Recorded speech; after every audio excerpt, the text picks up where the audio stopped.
All right. This is the second lecture, video lecture in this semester. This one is on key concepts that are important before we start talking about more of the content of the learning and motivation course. And there are three things in particular that I want to highlight before we move on with more substantial topics. These three things are the concept or the definition of learning, its distinction from performance, also the importance of using precise language, something that we're going to emphasize throughout the semester, and in a way, as an illustration of the previous point, we will talk about what's involved in the concepts of stimulus and response. So let's start first talking about learning and performance.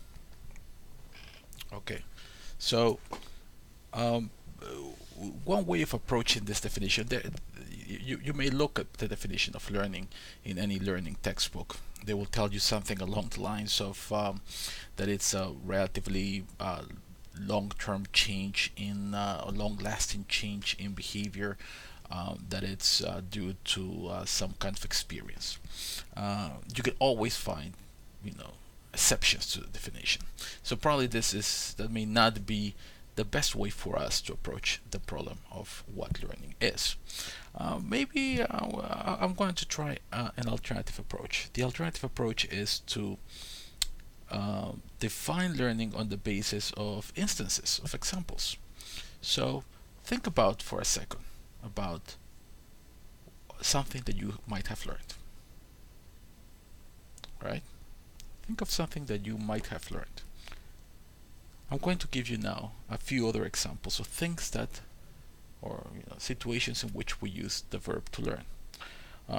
We use it to talk about learning a second language, learning how to, for instance, bake a cake, how to ride a bicycle.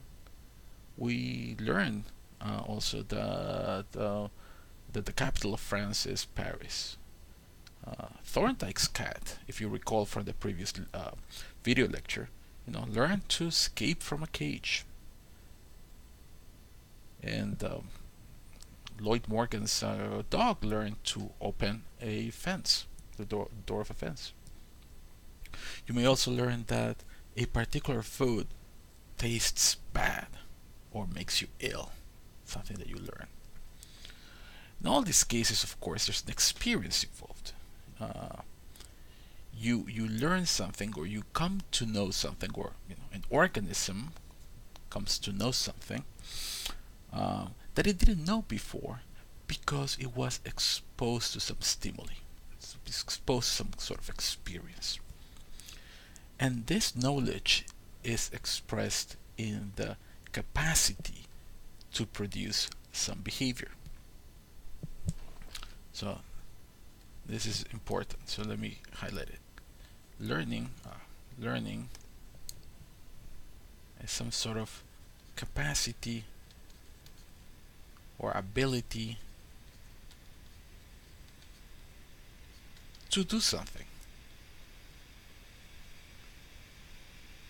And you are able to do something, or the organism that has learned is able to do something due to some experience.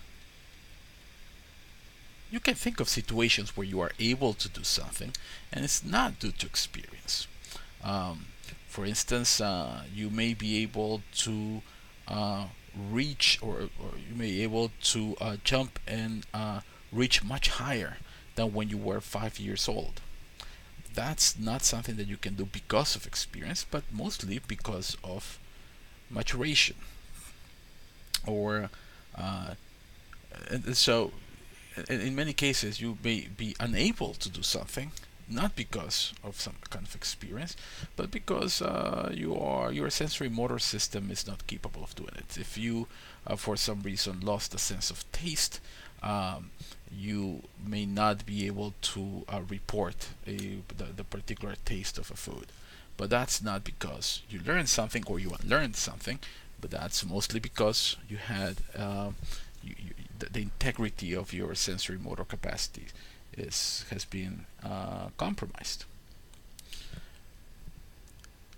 But so it's a particular kind of ability that comes from experience. And by this kind of capacity or ability, what we mean is that the new behavior that we have learned, or that the learning organism has learned, does not need to be performed at all times for us to say that it has been learned. But the organism that has learned something should be able to perform the corresponding behavior under the appropriate circumstances. So take the example, for instance, of speaking a second language, for instance. You may not need to be speaking your second language all the time, so that we may say that you have learned that second language. You may be speaking your first language, and during that time you have learned a second language only under certain circumstances. Let's say your second language is French. If you're in France, you probably want to use your second language, and in that situation it may be demonstrated that you have learned that second language. So you need to have the right circumstances, the appropriate circumstances. So this is expressed in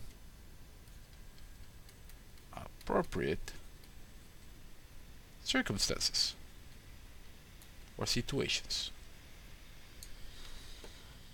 These appropriate circumstances include not only the right context, being in France to speak French, for instance, but also the appropriate motivation. For instance, you may know how to bake a cake, you just don't feel like baking one. It doesn't mean that you don't know how to bake it, just that the appropriate motivation is not present.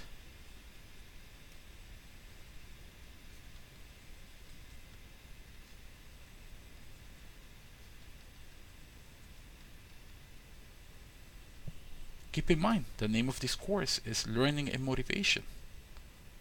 Learning is not the same as motivation, and here is the difference. Motivation provides the conditions necessary for you to express, or the learning organism to express, that something has been learned.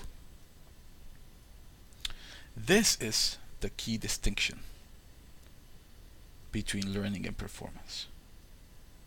Learning is what the organism is capable of doing. Performance is what the organism actually does. Learning is what the animal is capable of doing due to some experience, and that such capacity is realized in the appropriate circumstances, which may involve a particular context, a particular motivation.